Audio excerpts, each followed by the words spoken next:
शुभ नामे जागे, तब शुभ आशीष मांगे, गाए तब जय गाथा, जनगण मंगलदायक जय हे भारत भाग्य विधाता, जय हे जय हे जय हे जय जय जय जय हे।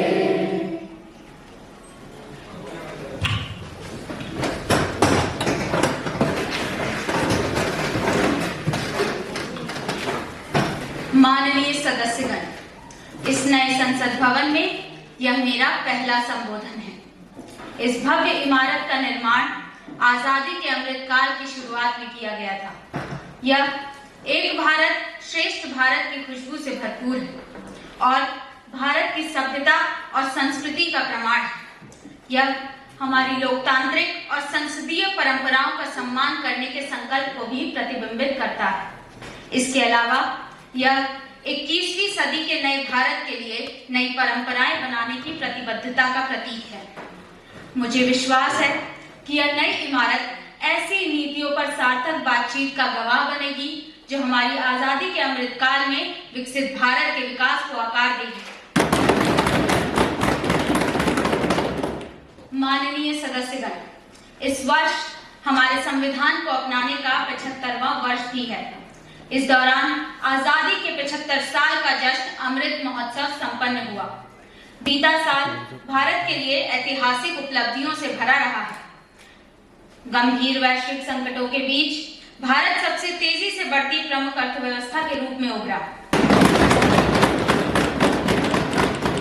भारत चंद्रमा के दक्षिणी ध्रुव पर झंडा फहराने वाला पहला देश बना। हमने आदित्य मिशन को सफलतापूर्वक लॉन्च किया। ऐतिहासिक G20 शिखर सम्मेलन की सफलता से भारत की वैश्विक स्थिति मजबूत हुई है। एशियाई खेलों में भारत ने पहली बार 100 से अधिक पदक जीते। पिछले वर्ष मेरी सरकार ने मिशन मोड में लाखों युवाओं को सरकारी नौकरियां दी हैं। माननीय सदस्यगण, 3 दशकों के इंतजार के बाद नारी शक्ति वंदन अधिनियम को लागू करने के लिए मैं आप सभी की सराहना करती हूँ। यह महिलाओं के नेतृत्व वाले विकास के लिए मेरी सरकार के संकल्प को मजबूत करता है। मेरी सरकार ने रिफॉर्म, परफॉर्म और ट्रांसफॉर्म के प्रति अपनी प्रतिबद्धता को लगातार कायम रखा है। गुलामी के युग में जड़े जमाने वाली आपराधिक न्याय प्रणाली अब इतिहास बन गई है। न्याय प्रथम के सिद्धांत पर आधारित एक नई न्याय संहिता देश को मिली है। माननीय सदस्यगण, पिछले 10 वर्षों में भारत में राष्ट्रहित में अनेक ऐसे कार्य संपन्न हुए हैं जिनका देश की जनता दशकों से इंतजार कर रही थी। जम्मू कश्मीर से अनुच्छेद 370 हटाया गया। संसद ने 3 तलाक के खिलाफ सख्त कानून बनाया। माननीय सदस्यगण, मेरी सरकार मानती है कि विकसित भारत की भव्य इमारत 4 मजबूत स्तंभों पर खड़ी होगी। ये स्तंभ है युवा शक्ति, नारी शक्ति, किसान और गरीब। सरकार ने टैक्स का बहुत बड़ा हिस्सा इन स्तंभों को मजबूत बनाने पर खर्च किया। जन कल्याण की जितनी भी योजनाएं हैं वे केवल सुविधाएं भर नहीं हैं, इनका देश के नागरिकों के पूरे जीवन चक्र पर सकारात्मक असर पड़ रहा है। सबका साथ, सबका विकास, सबका विश्वास और सबका प्रयास के मंत्र पर चल रही मेरी सरकार समाज के हर वर्ग को उचित अवसर देने में जुटी है। भारत के लिए यह समय आने वाली सदियों का भविष्य लिखने का है।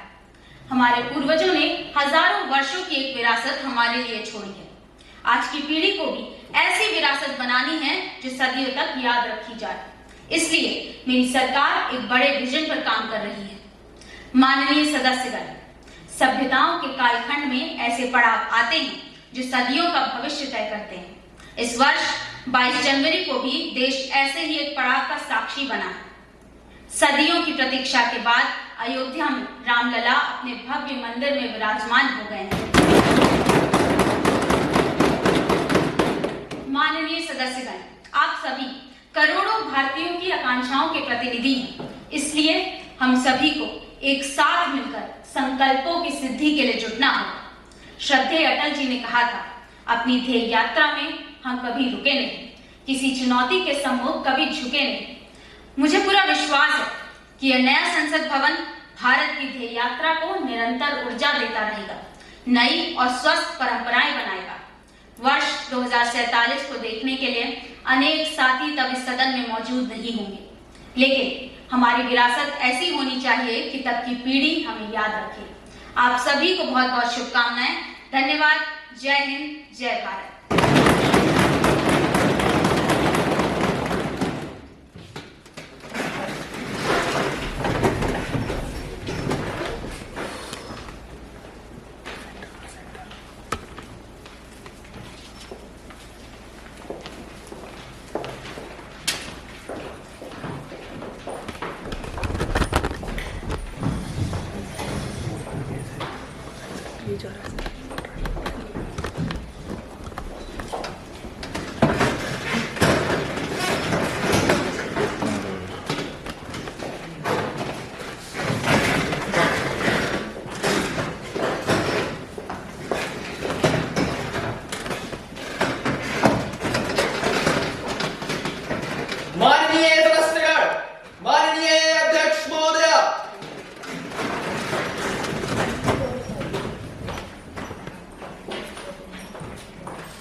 सबसे पहले नवनिर्वाचित सदस्यों की शपथ होगी। सुश्री प्राची ठाकुर जी,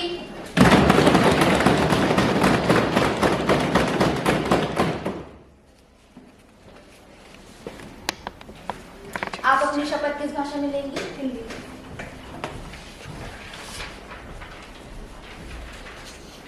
मैं प्राची ठाकुर, जो लोकसभा की सदस्य निर्वाचित हुई हूँ, ईश्वर की शपथ लेती हूँ कि मैं विधि द्वारा स्थापित भारत के संविधान के प्रति सच्ची श्रद्धा और निष्ठा रखूंगी।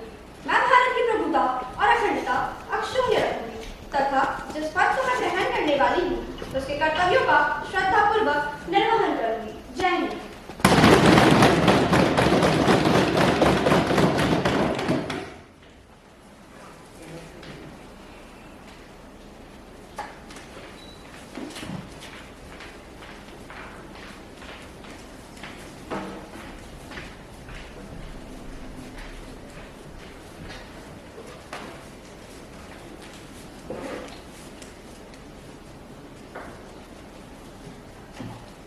श्री आकाश वाघमारे जी,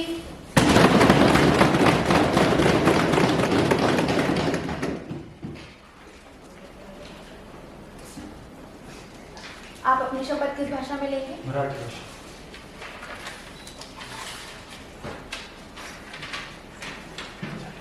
मी आकाश वाघमारे लोकसभेचे सदस्य म्हणून निवडून आलो असल्याने ईश्वर साक्ष शपथ घेतो की कायद्याद्वारे स्थापित झाले आहे अशा भारतीय संविधानाबद्दल मी खरी श्रद्धा व निष्ठा बाळगीन, भारताची सार्वभौमता व एकात्मता उन्नत राखीन आणि आता जे कर्तव्य मी हाती घेणार आहे ते निष्ठापूर्वक पार पाडेन। जय हिंद।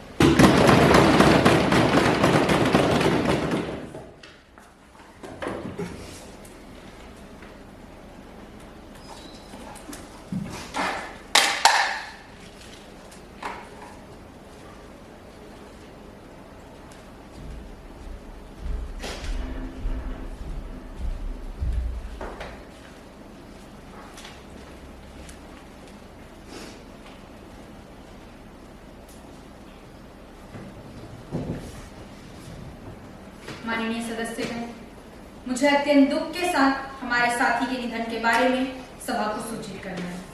श्री हरमोहन धवन चंडीगढ़ संसदीय निर्वाचन क्षेत्र से 9वीं लोकसभा के सांसद थे। श्री धवन नागर विमानन मंत्रालय में स्वतंत्र प्रभार से राज्य मंत्री रहे और उन्होंने विशेषाधिकार समिति के रूप में भी सेवाएं प्रदान की। श्री हरमोहन धवन का निधन 27 जनवरी 2024 को 83 वर्ष की आयु में। हम अपने पूर्व साथी के निधन पर गहरा शोक व्यक्त करते हैं। यह सभा उनके शोक संतप्त परिवार के प्रति अपनी संवेदनाएं व्यक्त करती है। अब यह सभा दिवंगत आत्मा के सम्मान में कुछ देर के लिए मौन है।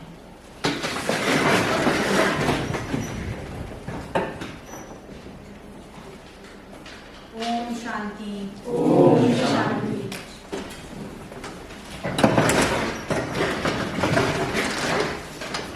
अब प्रश्नकाल होगा। प्रश्न क्रमांक 16 श्री ओम डांगी जी। अध्यक्ष महोदय, मैं माननीय मंत्री जी से जानना चाहता हूँ कि पिछले 3 सालों में यूपीएससी, जेईई और नीट जैसी परीक्षाओं के मानसिक दबाव के चलते कितने छात्रों ने आत्महत्या की? क्या सरकार ऐसे बच्चों के परिवारों को कोई मुआवजा देने पर विचार कर रही है? और भविष्य में ऐसी घटनाएं रोकने के लिए क्या उपाय किए जा रहे हैं? माननीय मंत्री जी। अध्यक्ष महोदय, माननीय सदस्य ने बेहद ही गंभीर सवाल उठाया, लेकिन इस बात का पहचान करने का कोई ठीक मैकेनिज्म नहीं है कि किसी बच्चे ने अखिल भारतीय परीक्षा की तैयारी के चलते मानसिक दबाव के कारण आत्महत्या की हो। लेकिन हाँ अध्यक्ष महोदय, ऐसे दुखद हादसों का शिकार होने वाले बच्चे ऐसी प्रतियोगी परीक्षाओं की तैयारी कर रहे थे। अध्यक्ष महोदय, एनसीआरबी की रिपोर्ट के अनुसार देश में हर साल विभिन्न कारणों से 1 लाख से ज्यादा आत्महत्याएं होती हैं, जिनमें से 7.5% मामले छात्रों से जुड़े हुए होते हैं। अध्यक्ष महोदय, मैं आपके माध्यम से सदन को बताना चाहूंगा कि ऐसे परिवारों को मुआवजा देने का कोई प्रावधान तो नहीं है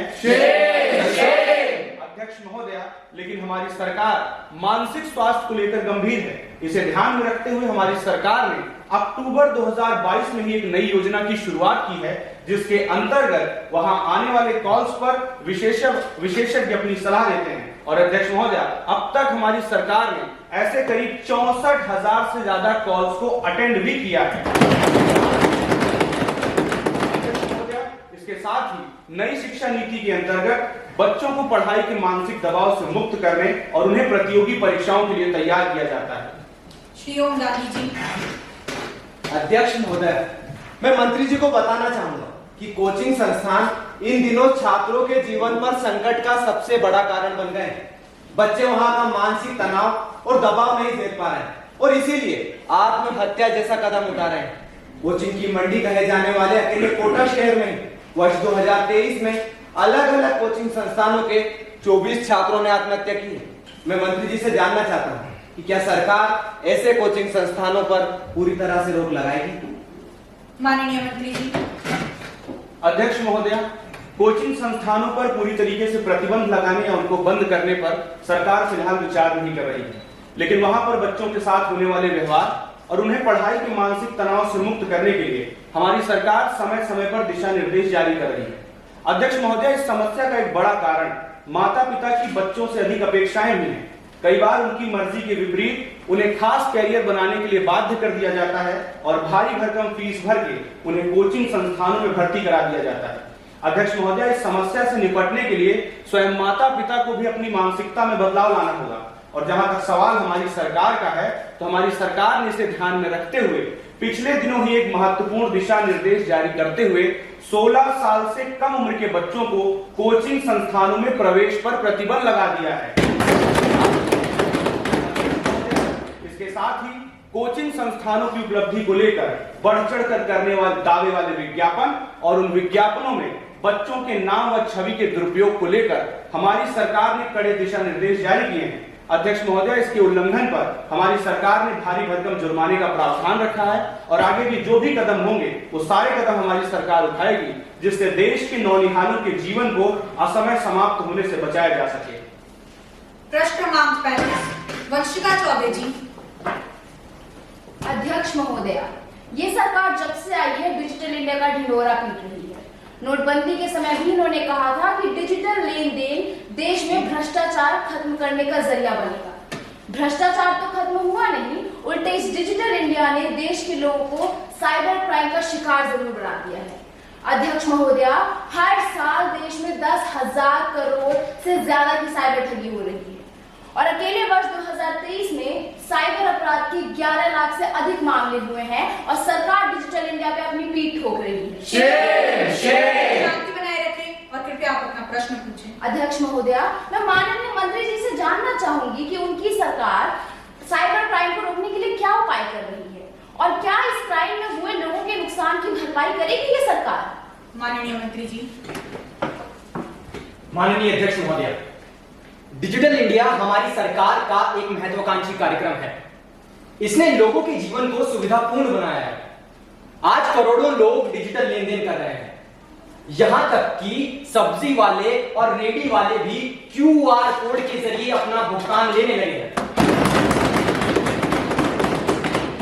अध्यक्ष महोदय, मैं मानता हूं कि कुछ लोगों ने इस स्थिति का गलत फायदा उठाया है और निश्चित तौर पर साइबर अपराध बढ़े हैं, लेकिन हमारी सरकार इस मामले में सचेत है और ऐसे अपराधों को रोकने के लिए हम प्रभावशाली कदम उठा रहे हैं। अध्यक्ष महोदय, अगर लोगों का लुटना या ठगी का शिकार होना प्रभावशाली कदम है तो ऐसी सरकार पर डूब मरना चाहिए। अरे आप हमारी छोड़िए, आप अपनी देखिए। आप लोग की नैया तो लगातार डूबती जा रही है। को बनाए रखें माननीय मंत्री जी। अध्यक्ष महोदय, मैं माननीय सदस्य को बताना चाहूंगा कि हमारी सरकार ने ऐसे अपराधों को रोकने के लिए कानूनी कदम उठाने के साथ साथ एक पुख्ता मैकेनिज्म भी तैयार किया है। माननीय सदस्य ने जो साइबर फ्रॉड केसेस की संख्या गिनाई, उनमें से 71.5% केसेस सॉल्व किए जा चुके हैं और तो और ठगी गई 87% राशि रिकवर की गई है।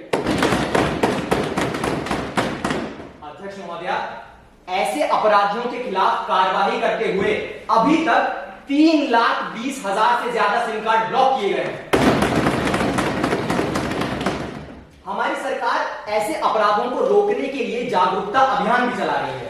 इसके लिए ट्विटर, फेसबुक, टेलीग्राम और अन्य सोशल मीडिया प्लेटफॉर्म्स के अलावा अन्य प्रचार व संचार माध्यमों की मदद भी ली जा रही है। अध्यक्ष महोदय, ऐसे सारे अपराधों से बचने का एकमात्र उपाय जागरूकता ही है। जैसे जैसे लोग जागरूक होंगे वैसे वैसे यह अपराध अपने आप कम होते नजर आएंगे। प्रश्न क्रमांक 26 प्रतीक्षा जायसवाल जी। Honorable Speaker, Madam, India is not Bharat Nandesh. India is my country, Madam, but it hurts when our own government does the discriminatory behavior with us on the basis of our geography. For every rupee we give to the center, Kerala gets back 57 paise, Tamil Nadu gets 29 paise, and Karnataka gets only 15 paise. Only 15 paise, Madam. And similar is the case with other South Indian states. Why this is so, Madam? Why? Shame, shame, justice for South. सरकार जवाब दो। माननीय मंत्री जी। ಅವರು ತಮ್ಮ ಶಕ್ತಿಯ ಬಗ್ಗೆ ಚಿಂತಿಸುತ್ತಾರೆ, ಭಾರತ್ ಬಗ್ಗೆ ಅಲ್ಲ. They are just worried about their power, madam. They are not worried about India. All these allegations are absolutely baseless and the whole issue is being politicized. Madam, the opposition will have to rappel down from the perception that center is discriminating against those living in South. Madam, this allocation is based on the basis of state needs, including their population, their area, their per capita income differences, and also keeping in mind their revenue structure and fertility rates. खुशी जी। Speaker, Madam, because of the discriminating approach of the central government, Karnataka has lost its tax share of 1.87 lakh crore. I repeat, 1.87 lakh crore. We hope that the centre will respond positively to our protest to protect the interest of Karnataka and Kannadigas. Honorable Minister. Madam Speaker, please. अध्यक्ष महोदय, किसानों के संग न्याय भरल छै। सरकार एक दिन से बिहार के विशेष राज्य के दर्जा दिए के वादा के माननीय सदस्य। पूरा किया। माननीय सदस्य कृपया। अध्यक्ष महोदय, हमारी सरकार ककरो संग अन्याय या भेदभाव नाय कर रहल छै। हमरा सरकार सब ले सब राज्य एक जगह छै, चाहे वो बिहार रहे या Karnataka. Back to the allegations that have been leveled against my government, madam. These allegations are patently wrong and mischievous. In fact, the first 4 years of the current 15th financial commission period, madam, Karnataka would have already received rupees 1,29,854 crore by March 2024. And the government of India has also projected a release of rupees 44,485 crore in the interim budget for financial year 2024-25, taking the total, I repeat madam, taking the total to rupees 1,74,339 crore in 5 years. Madam, this is higher than the 14th financial commission period. Madam, if every state thinks that I am giving so much, then I should get so much, it will certainly not work out. How can a country prosper, madam, if it draws this artificial line? प्रश्न क्रमांक 6 ओमकार अवस्थी जी। अध्यक्ष महोदया, एक तरफ से सरकार गरीबों, किसानों और महिलाओं को देश का सबसे अहम हिस्सा बताती है और वहीं दूसरी तरफ आंगनवाड़ी वर्कर्स और आंगनवाड़ी हेल्पर्स को सैलरी के नाम पर जो राशि दे रही है उसमें उनका गुजारा करना मुश्किल है।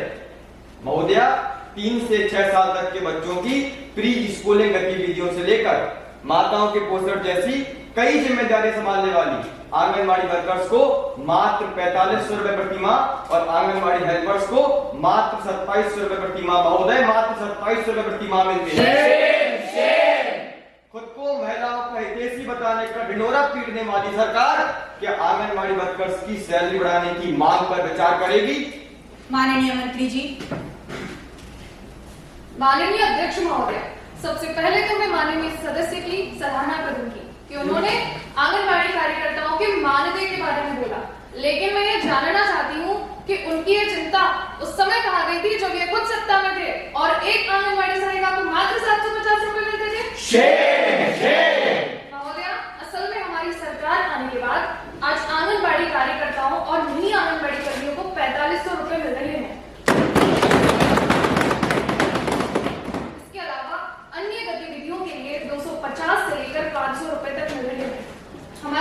यह हमारे प्रधानमंत्री की सोच है कि उन्होंने आयुष्मान भारत योजना का लाभ देश की सभी आंगनबाड़ी कार्यकर्ताओं और सहायकों के साथ ही आशा कार्यकर्ताओं के लिए भी सुनिश्चित किया है। हमारी सरकार सच्चे दिल से इन कार्यकर्ताओं की समाज सेवा के लिए आभारी है। Shreyansh Kumar ji. Madam, I fully agree with the announcement made by the government. However, what about the insurance for these workers? Will the government consider extending ESI medical benefit scheme for Anganwadi workers and helpers? Honorable Minister. Madam Speaker, it seems the member only asked the questions without paying attention to the answer. The government of India has provided life insurance and accident coverage benefits up to rupees 2 lakh for every Anganwadi worker and helper. Additionally, the pension scheme under the Prime Minister Shram Yogi Mandhan Yojana has already been extended to Anganwadi workers and helpers. प्रश्न क्रमांक 64 वंश गुरियानी जी।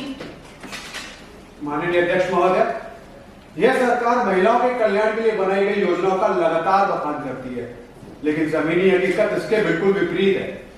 आज भी देश में महिलाएं उपेक्षा और भेदभाव की शिकार है और मैं गरीब, कम पढ़ी लिखी महिलाओं की बात नहीं कर रहा अध्यक्ष महोदय, मैं उन पढ़ी लिखी, योग्य और प्रतिभाशाली महिलाओं की बात कर रहा हूं। और मैं माननीय मंत्री से जानना चाहूंगा कि आखिर क्या कारण है कि आज भी साइंस, टेक्नोलॉजी और इंजीनियरिंग से जुड़ी हमारी बड़ी संस्थानों में महिलाओं का प्रतिशत बहुत कम है। योग्य होने के बावजूद उन्हें सीनियर और उच्च पदों पर पोस्टिंग क्यों नहीं दी जा रही है? माननीय मंत्री जी। अध्यक्ष महोदय, मैं माननीय सांसद के साथ साथ पूरे सदन को ये बताना चाहूंगा, ये भरोसा दिलाना चाहूंगा कि हमारी सरकार हर क्षेत्र में महिलाओं की भागीदारी को सर्वोच्च प्राथमिकता दे रही है। हमारे प्रधानमंत्री हमेशा से नारी शक्ति और नारी सामर्थ्य की बात करते हैं और अध्यक्ष महोदय, संसद के इस नए सदन में प्रस्तुत किया गया पहला विधेयक भी नारी शक्ति को समर्पित है। मैं माननीय सांसद जी को बता दूं कि साइंस एंड टेक्नोलॉजी के रिसर्च से जुड़े संस्थानों में प्रमोशन को लेकर कोई लैंगिक भेदभाव नहीं किया जाता है। हाँ, ये बात सच है कि हमारे संस्थानों में भी पुरुष वैज्ञानिकों की तुलना में महिला वैज्ञानिकों की संख्या थोड़ी कम है और जिस पर हमारी सरकार लगातार काम कर रही है। केवल और केवल महिलाओं के बारे में बैठ जाएं। वास्तविकता में तो उनके लिए कोई अवसर बनाए ही नहीं जा रहे हैं। कृपया शांति बनाए रखें। वंश कुरियानी जी। अध्यक्ष महोदय, मैं मंत्री जी का ध्यान उस स्टडी की ओर ले जाना चाहूंगा जिसमें यह बात सामने आई है कि किसी महिला में पुरुषों से अधिक योग्यता होने के बावजूद पुरुषों की तुलना में महिला का प्रमोशन नहीं होता है। पुरुषों का प्रमोशन 2 या 3 साल पहले हो जाता है। क्या जवाब देंगे मंत्री जी? माननीय मंत्री जी, यही है आपके नारी शक्ति के जुमले की हकीकत। अध्यक्ष महोदय, मैं माननीय सांसद जी को बता दूं कि आज इस देश में साइंस एंड टेक्नोलॉजी के रिसर्च से जुड़े संस्थानों में महिलाओं की भागीदारी करीबन 18.6% है और 25% से अधिक प्रोजेक्ट महिलाओं द्वारा संचालित किए जा रहे हैं। और अध्यक्ष महोदय, जहां तक सवाल साइंस एंड टेक्नोलॉजी से जुड़े संस्थानों में उच्च पदों पर केवल पुरुषों के पदस्थ होने का है, तो ऐसा बिल्कुल भी नहीं है। उन पदों पर महिलाएं भी समान रूप से आसीन हैं। अध्यक्ष महोदय, आज इस संसद में मुझे बताते हुए गर्व हो रहा है कि अंतरिक्ष क्षेत्र में हमारी आदित्य परियोजना का नेतृत्व तमिलनाडु के निगार नाम की एक महिला अधिकारी कर रही है। इसी तरह चंद्रयान परियोजना में कर्नाटक की कल्पना नाम की महिला अधिकारी संयुक्त निदेशक के तौर पर कार्य। अध्यक्ष महोदय, विपक्ष की याददाश्त को ताजा करते हुए मैं उन्हें याद दिलाना चाहूंगा कि इस देश में महिला वैज्ञानिक योजना की शुरुआत तब की गई थी जब इस देश में अटल बिहारी वाजपेयी जी की सरकार थी और आज इस देश के वर्तमान प्रधानमंत्री के नेतृत्व में महिला किरण योजना के जरिए महिलाओं को आगे बढ़ाने का काम किया जा रहा है। अध्यक्ष महोदय, ये हमसे सवाल पूछ रहे हैं, लेकिन हकीकत तो यह है कि इनके शासन वाले राज्य केरल में एक भी महिला विश्वविद्यालय नहीं है। जवाब तो इन्हें देना चाहिए कि वहां की महिलाओं की प्रतिभा को क्यों कुचला जा रहा है। प्रश्नकाल समाप्त। माननीय सदस्यगण, मुझे कुछ विषयों पर स्थगन प्रस्ताव की सूचनाएं प्राप्त हुई है। मैंने स्थगन प्रस्ताव की किसी भी सूचना को अनुमति प्रदान नहीं की। अब पत्रों को सभा पटल पर रखा जाएगा। माननीय मंत्री जी।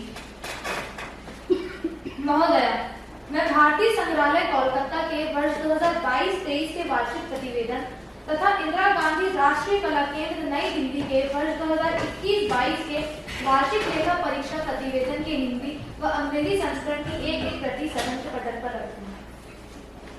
माननीय मंत्री जी। महोदय, मैं राष्ट्रीय राजधानी क्षेत्र और निकटवर्ती क्षेत्रों में वायु गुणवत्ता प्रबंधन आयोग नई दिल्ली के वर्ष 2022-23 के वार्षिक प्रतिवेदन के हिंदी व अंग्रेजी संस्करण की एक प्रति सदन के पटल पर रखती हूँ। आकर्षण की सूचना ली जाएगी। श्री आदित्य बरवा जी। माननीय अध्यक्ष महोदया, आज मैं बहुत भारी मन से इस सदन का ध्यान सिकल सेल एनीमिया बीमारी से होने वाली मौतें व उसके रोकथाम के प्रति आकर्षित करना चाहूंगा। महोदया, हमारे देश के कई राज्यों में सिकल सेल एनीमिया बीमारी लगातार बढ़ती जा रही है और महोदया, इसमें चिंताजनक बात तो यह है कि इस बीमारी का फैलाव ऐसी जगहों पर ज्यादा है जहां हमारी आदिवासी आबादी रहती है। महोदया, सरकारी आंकड़ों के अनुसार देश के 17 राज्यों में लगभग 7 करोड़ आदिवासी आबादी इस बीमारी से पीड़ित है। वहीं महोदया, मेरे राज्य मध्य प्रदेश में सिकल सेल एनीमिया बीमारी आदिवासी बहुल इलाके में बहुत तेजी से फैली हुई है। यहाँ की हालत बहुत गंभीर है। इनमें शहडोल, उमरिया, अनूपपुर, बालाघाट, छिंदवाड़ा, जबलपुर, रतलाम और सीधी शामिल है।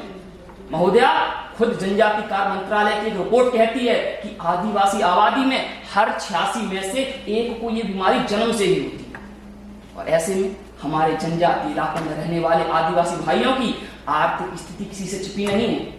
अरे, उनके सामने तो 2 वक्त की रोटी का संकट रहता है। महोदया, ऐसे में इस बीमारी का इलाज कैसे करा सकते हैं? मैं सरकार से जानना चाहता हूं, इस बीमारी के कारण देश में हजारों साल बच्चों की मृत्यु हो रही है। ऐसे मैं सरकार से पूछना चाहता हूं कि ऐसी बीमारी से शिकार लोगों के लिए, वो खास तौर से हमारे गरीब और आदिवासी बंधुओं के लिए वो क्या करने जा रही है? महोदया, मैं जानना चाहता हूं। माननीय मंत्री जी।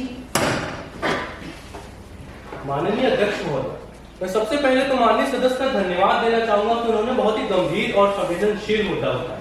हमारी सरकार और माननीय प्रधानमंत्री जी इस समस्या को लेकर चिंतित हैं और इसके लिए कई ठोस कदम भी उठाए अध्यक्ष जा रहे हैं। महोदया, इस सरकार की यही तो दिक्कत है। इनसे जब भी कोई सवाल पूछो या मुद्दा उठाओ तो ये अपने नेता का गुणगान करने लगते हैं। अध्यक्ष महोदया, निश्चित रूप से सिकल सेल एनीमिया एक ऐसी बीमारी है जिसका अभी तक कोई कारगर इलाज नहीं खोजा जा सका है और मुझे बड़े दुख के साथ ही आपको बताना पड़ रहा है अध्यक्ष महोदया, इसके सबसे ज्यादा शिकार हमारे आदिवासी भाई बंधु ही हो गए। यानी मंत्री जी आप कहना क्या चाह रहे हैं, हम अपने आदिवासी भाइयों को मरने के लिए छोड़ते हैं? अध्यक्ष महोदया, मेरा माननीय सदस्य का आग्रह, कृपया मेरा पूरा जवाब तो सुन लें। माननीय अध्यक्ष महोदया, माननीय मंत्री जी मेरे सवाल का जवाब दे ही कहाँ रहे हैं, वह तो वैसे को घुमाने का कार्य कर रहे हैं। सदस्य, आपने ध्यान आकर्षण के जरिए एक मामला उठाया है। जब मंत्री जी इसका जवाब दे रहे हैं तो आपको ध्यानपूर्वक सुनना चाहिए। इस तरीके की टोका टाकी बिल्कुल भी ठीक नहीं है। अब आप कृपया बैठ जाएं। माननीय मंत्री। धन्यवाद अध्यक्ष महोदय।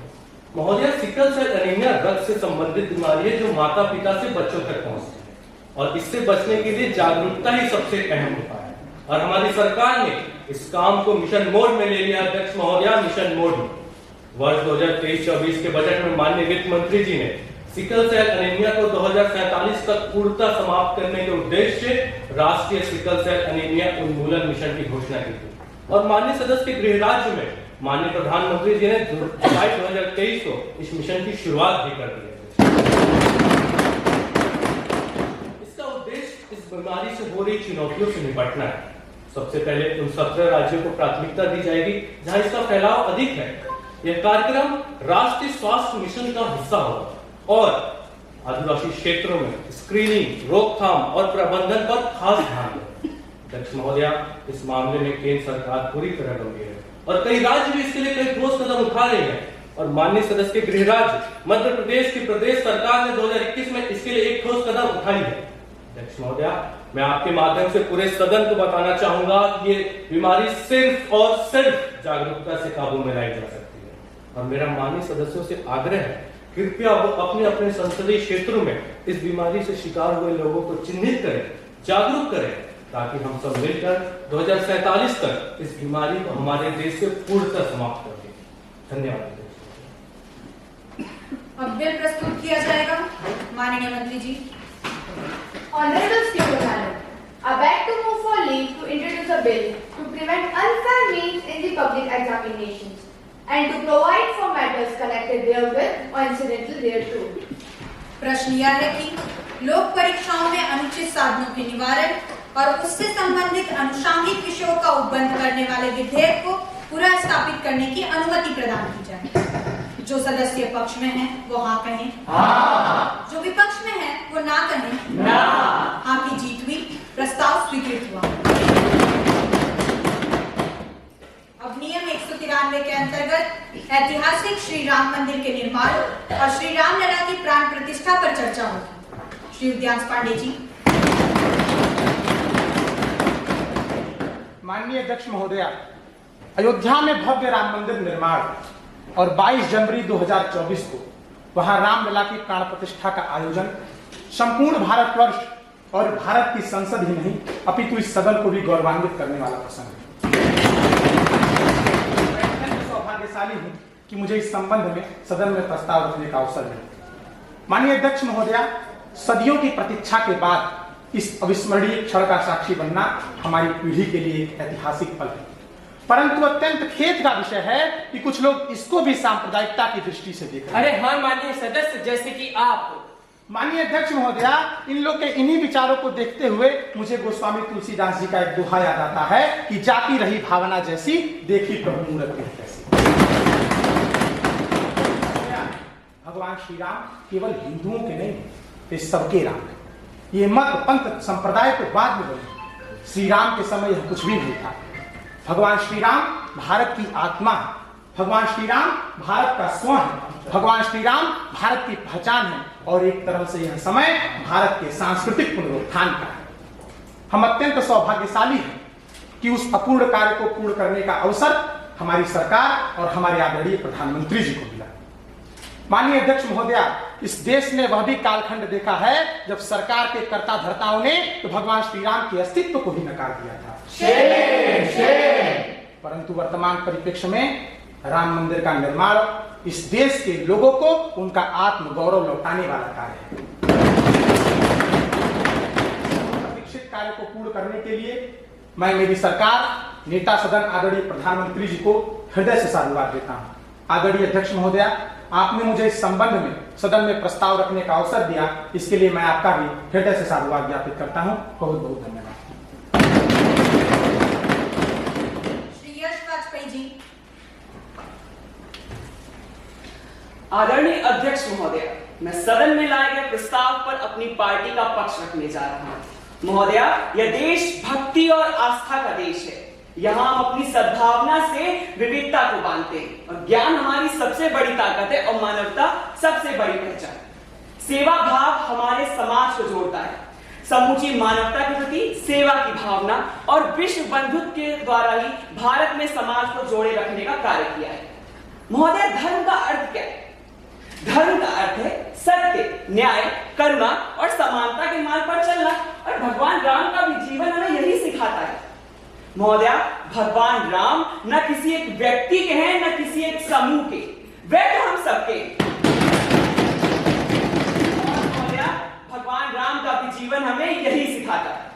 महोदया, मैं आपको ध्यान दिलाना चाहता हूं कि महोदया, महात्मा गांधी जी के तो जीवन के अंतिम शब्द ही राम थे। महोदया, महात्मा गांधी जी ने तो यह भी कहा था कि मुझे हिंदू धर्म सभी धर्मों का सम्मान करना सिखाता है, और इसी में रामराज का रहस्य छिपा है। लेकिन महोदया, आज हमें जानना होगा, क्या सच्चे अर्थों में हम लोग राम और धर्म की उस व्याख्या पर चल रहे हैं? महोदया, अयोध्या में उत्सव बहुत गौरवान्वित करने वाला विषय है। मैं बहुत खुश हूं इस बात से। लेकिन महोदया, इस राम राज को क्या सिर्फ अयोध्या तक सीमित रहना चाहिए?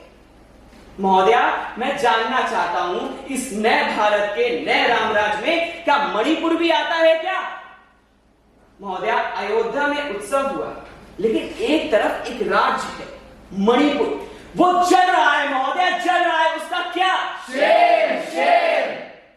महोदया, हम सब भगवान राम की प्राण प्रतिष्ठा हुई। हम सब इस देश में रहते हैं, और भगवान राम की सही प्राण प्रतिष्ठा तो उस दिन होगी जब हम सब एक साथ ये महसूस करें कि हम सब मर्यादा पुरुषोत्तम श्री राम के देश में रहे हैं। महोदया, हम कटुता और अहंकार का त्याग करके ही रामराज को स्थापित कर सकते हैं, और इस लोकतंत्र के इस मंदिर में हम सबको मिलकर के यही संकल्प करना चाहिए। और मैं आशा करता हूं यह सदन जब इस प्रस्ताव को पारित करते समय इन सभी बातों का विशेष रूप से ध्यान रखेगा। महोदया, आज आपने मुझे यहाँ बोलने का अवसर दिया, इसके लिए मैं आपका धन्यवाद ज्ञापित करता हूँ। माननीय नेता प्रतिपक्ष। धन्यवाद अध्यक्ष महोदय, आपने इस प्रस्ताव पर मुझे बोलने का अवसर दिया, इसके लिए मैं आपकी आभारी हूँ। महोदय, आज मैं इस प्रस्ताव के पक्ष या विपक्ष में बात नहीं करने वाली। ना ही मैं हिंदू या मुसलमान, सिख या ईसाई बनकर अपनी बात रखूंगी, बल्कि एक भारतीय होने के नाते और इस सदन में भारत की जनता के प्रतिनिधि होने के नाते अपनी बात रखूंगी। महोदय, हम आजादी का अमृत महोत्सव मना चुके हैं और गणतंत्र का अमृत महोत्सव मना रहे हैं, लेकिन अमृत काल में भारत के लिए इससे बड़ी विडंबना क्या होगी महोदय, कि जिस संसद में हमारे पुरखों ने, हमारे संविधान निर्माताओं ने भारत को एक रखते हुए उसके समृद्ध और विकसित होने की कल्पना की थी, जिस संसद में उन्होंने समाज के शोषित, वंचित एवं सर्वहारा वर्ग के उत्थान के साथ एक लोकतांत्रिक एवं सर्वसमावेशी समाज बनाने का सपना देखा था, आज भारत की वही संसद एक मंदिर के प्राण प्रतिष्ठा प्रस्ताव पर चर्चा कर रही है। महोदय, इस प्रस्ताव के क्या मायने निकाले जाएंगे और इस चर्चा को किस श्रेणी में रखा जाएगा, इसका फैसला तो मैं मेरे भारत की जनता पर ही छोड़ती हूँ। अध्यक्ष महोदय, इस देश की जनता ने 2014 और 19 में अपना फैसला सुना दिया है और 2024 में भी वही फैसला सुना है। भारत के लोग किस धर्म को मानेंगे या अपनाएंगे, हमारे संविधान ने ये फैसला भारत के लोगों पर ही छोड़ा था, और यही कारण है कि आज भी पूरा विश्व हमें अनेकता में एकता का सबसे सुंदर उदाहरण मानता है। यही कारण है कि आज भी पूरी दुनिया हिंदुस्तान को अलग अलग रंग, आकार और खुशबू वाले फूलों का गुलदस्ता मानती है। लेकिन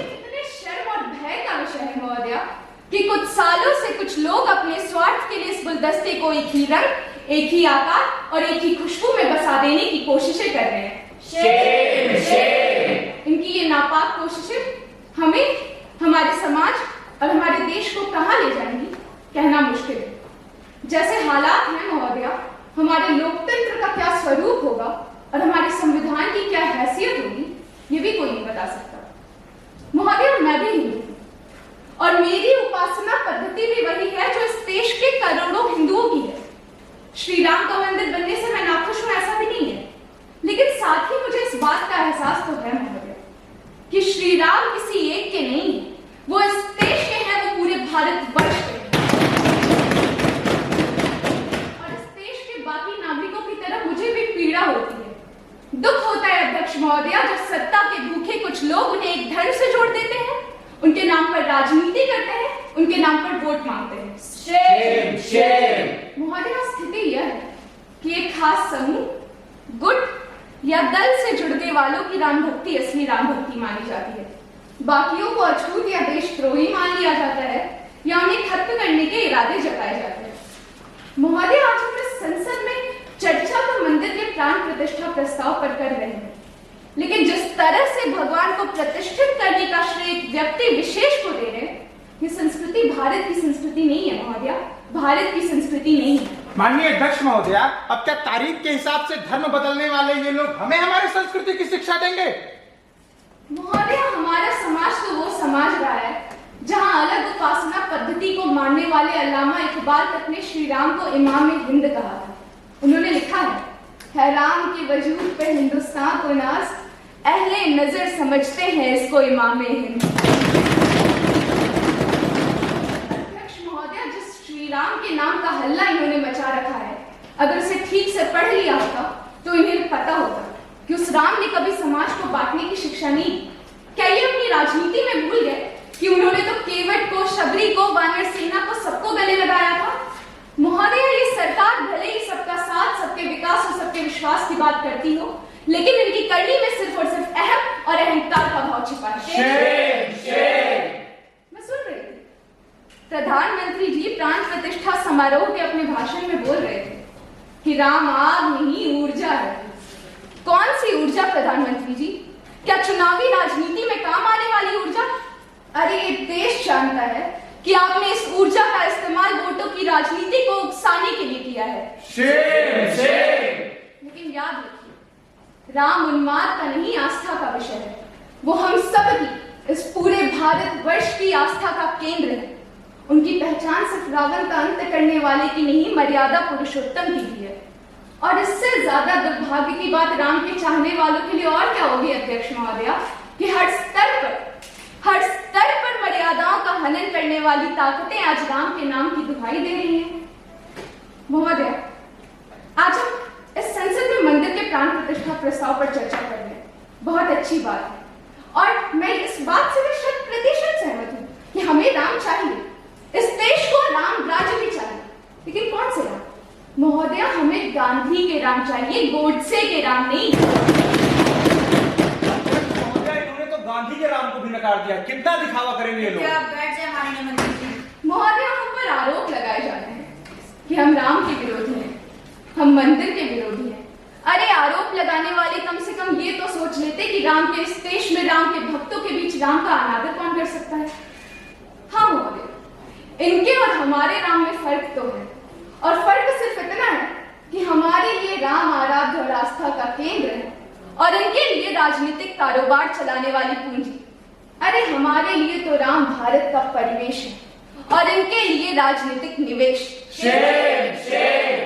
अध्यक्ष जी, आज इस सरकार के 10 साल पूरे होने जा रहे हैं और मैं ढूंढ रही हूँ उस प्रधानमंत्री को जिसने आज से ठीक 10 साल पहले इसी संसद भवन में कहा था, एंड आई कोट, सांप्रदायिकता के नाम पर अनाप शनाप फैलाने वालों से मैं कह देना चाहता हूं कि मेरी सरकार का एक ही धर्म है, भारत सबसे पहले, एक ही धर्म ग्रंथ है, भारत का संविधान, एक ही भक्ति है, भारत भक्ति, एक ही पूजा है, 125 करोड़ देशवासियों का कल्याण।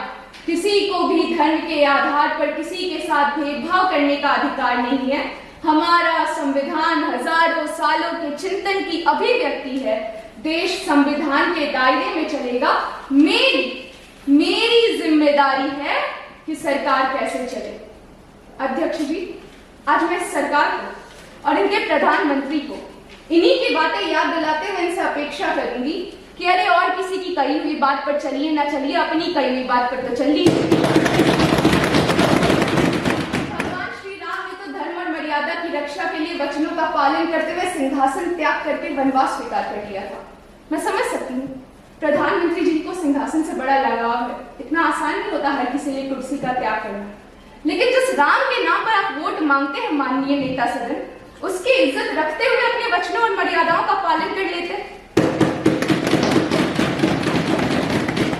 अंत में मैं बस इतना बोलना चाहूंगी महोदय कि भारत तो अलग अलग विचारों, पद्धतियों और विचारों वाला एक विशाल समंदर है, और कतरों की फितरत होती हो जुड़कर समंदर बन जाना। समंदर कभी कतरों में बटा नहीं करते। आप चाहे कितनी भी कोशिश कर लीजिए, ना भारत बटा था, ना भारत बटा है, और ना हम इसे कभी बटने देंगे। आपने आज इस प्रस्ताव पर मुझे बोलने का अवसर दिया, इसके लिए पुनः आपका एक बार आभार। माननीय प्रधानमंत्री जी,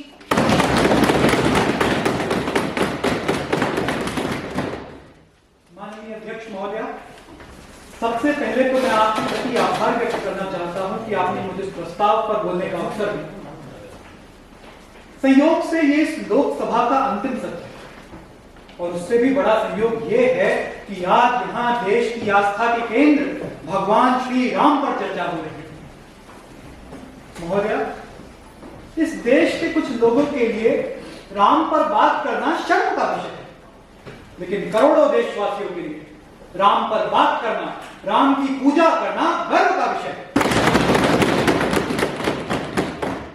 इस विषय पर मैं बाद में आऊंगा, पर चूंकि ये सत्र भी लोकसभा का अंतिम सत्र है, इसलिए मैं यहां हमारी देश की जनता, सदन के सभी सम्मानित सदस्यों का और अध्यक्ष महोदय आपका आभार व्यक्त करना चाहता हूं कि आपने मुझे देश सेवा का अवसर प्रदान किया।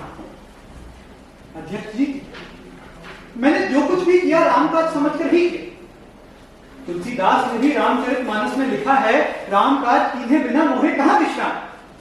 तो मैंने भी बिना किसी विश्राम के अपने आप को देश सेवा में समर्पित कर दिया, और मुझे इस बात का कोई घमंड नहीं, कोई अभिमान नहीं है महोदय। बस संतोष इस बात का है कि जिस देश और जिस माटी में मैं पला बड़ा, उसके कुछ काम आ।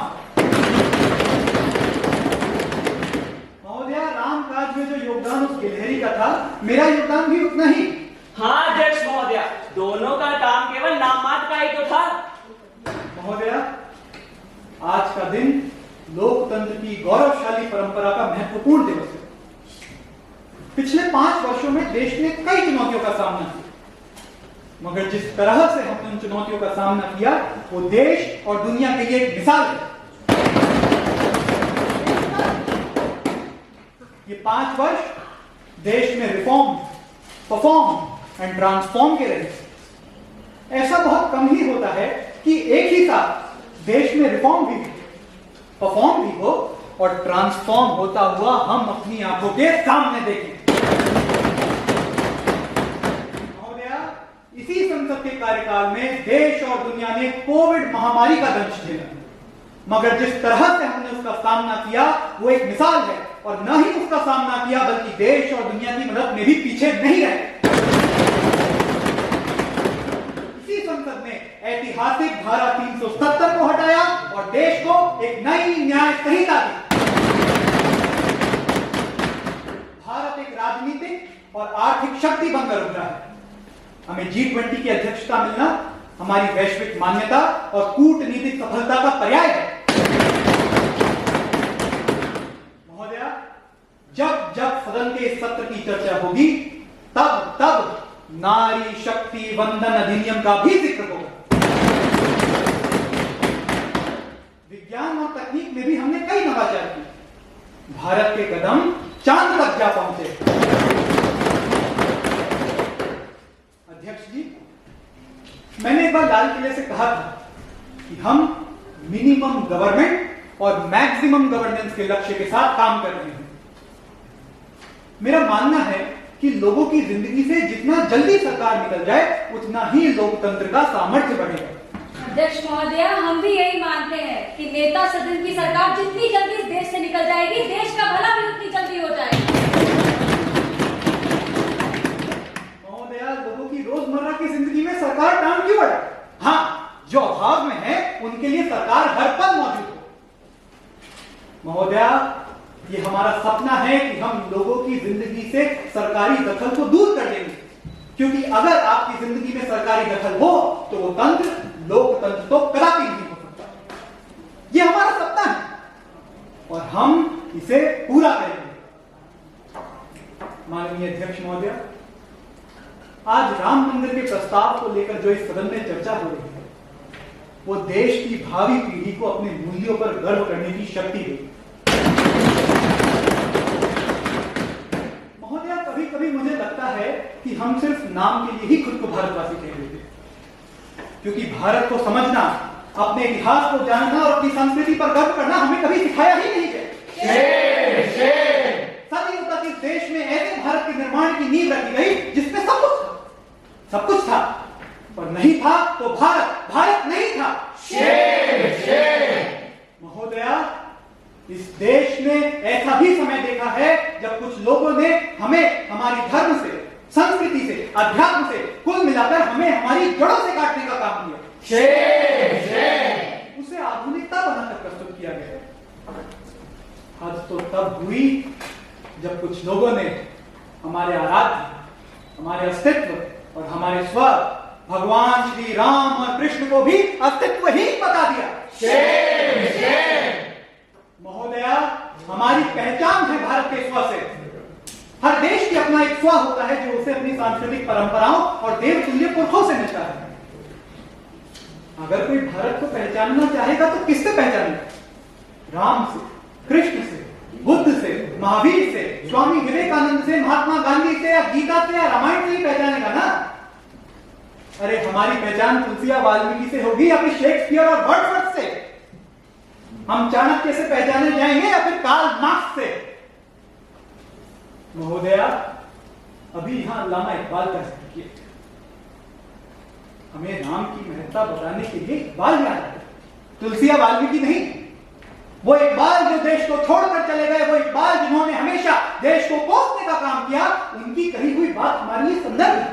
वाह, इससे दुर्भाग्यपूर्ण क्या हो सकता है महोदया कि हमारा देश अभी भी बौद्धिक गुलामी की चपेट में है और ये उसका विरोध है। अध्यक्ष महोदया, सत्ता पक्ष में सामंजस्य की थोड़ी कमी दिखाई पड़ती है, क्योंकि सदन के बाहर तो इनके केंद्रीय मंत्री ट्विटर पर अल्लामा इकबाल को कोट करते हैं और सदन के अंदर माननीय नेता सदन उनके धर्मनिरपेक्षता पर सवाल उठाते हैं। प्रधानमंत्री की बातें सुन ले। माननीय अध्यक्ष जी, मैं पूरे सदन को आश्वस्त करना चाहता हूं कि सामंजस्य भी और लोगों का भरोसा भी कई समय से तो हमारे भी साथ है।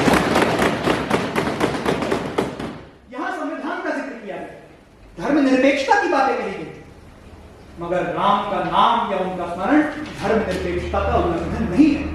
और अगर है तो सवाल है उन संविधान के निर्माताओं से, उन देवतुल्य पुरखों से जिन्होंने संविधान में राम और कृष्ण को स्थान दिया, बुद्ध और महावीर को स्थान दिया। क्या हम इनके बिना हमारी कल्पना भी कर सकते हैं महोदया? हाँ, मैंने कहा था कि हमारे देश का एक ही धर्म ग्रंथ है और वो है हमारा संविधान, और उसी संविधान में राम और कृष्ण भी। महोदया, कुछ लोग कह रहे हैं कि हमने राम को उन्माद बना दिया, हम राम का राजनीतिक उपयोग कर रहे हैं। महोदया, क्या इस देश में किसी में इतना सामर्थ्य है जो भगवान श्री राम का उपयोग कर सके? अरे जो लोग राम को नहीं समझते, इस देश को नहीं समझते, वो इस देश को क्या चलाएंगे? राम भारत की आस्था है, राम भारत का आधार है, राम भारत का विचार है, राम भारत का विधान, राम भारत की चेतना है, राम भारत का चिंतन है, राम भारत की प्रतिष्ठा है, राम भारत का प्रताप है।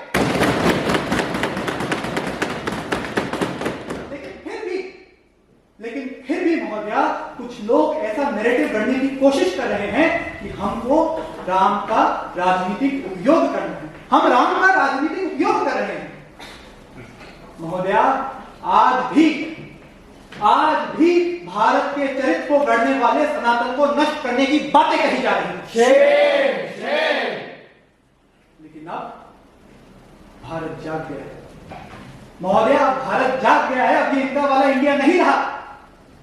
ये वक्त भारत के सांस्कृतिक पुनर्जागरण का, पुनरुत्थान का है। सदियों बाद भारत ने गर्व से सिर उठाया। राम मंदिर किसी धर्म का नहीं है, ये भारत का राष्ट्रीय स्वत्व का प्रतीक है। महोदया, लोकतंत्र की यात्रा अनंत है। महोदया, अनंत। 17वीं लोकसभा का भले ही अंतिम सत्र, लेकिन भारत की यात्रा अनंत है। महोदया, सपना चाहे श्री अरबिंदो ने देखा या स्वामी विवेकानंद ने, उनके शब्दों, उनके विजन में जो सामर्थ्य था, आज वो हमें अपनी आंखों के सामने पूरा होते हुए दिख रहा है। ये हमारी उपलब्धि है और हम हमारे सपने को और शक्ति के साथ आगे बढ़ाएंगे। माननीय अध्यक्ष जी, आज सदन में जो कुछ कहा गया उसमें संवेदना भी, संकल्प भी और सबका साथ, सबका विकास और सबका विश्वास के साथ एक साथ आगे बढ़ने का लक्ष्य भी है। हम जनहित के मुद्दों पर ऐसी चर्चाएं करते रहेंगे। ये सदन हमें हमेशा ऐसी प्रेरणा देता रहेगा। एक बार पुनः मैं आपके प्रति आभार व्यक्त करना चाहता हूं महोदया कि आपने मुझे इस प्रस्ताव पर बोलने का अवसर दिया। बहुत बहुत धन्यवाद।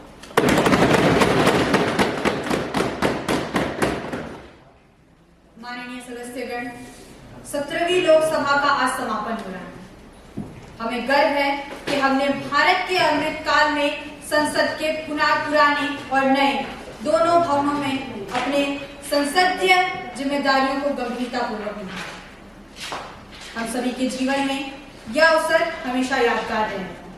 अध्यक्ष के रूप में मुझे आप सभी का सहयोग मिला, इसके लिए मैं आप सभी की आभारी हूं। पिछले 5 सालों में संसद ने हमारे देश के हित के लिए कई सारे कानून और नियम निकाले। 17वीं लोकसभा का कार्यकाल कई अर्थों में ऐतिहासिक रहा है। आशा है यहाँ से जो भी अनुभव हमने प्राप्त किए हैं उसका लाभ हम अपने अपने क्षेत्रों में अपनी अपनी जनताओं को, समाज के हर व्यक्ति के जीवन को बदलना ही हमारे जीवन का लक्ष्य है। इसी उम्मीद के साथ मैं आप सभी को पुनः धन्यवाद देती हूँ। अब राष्ट्रगीत होगा।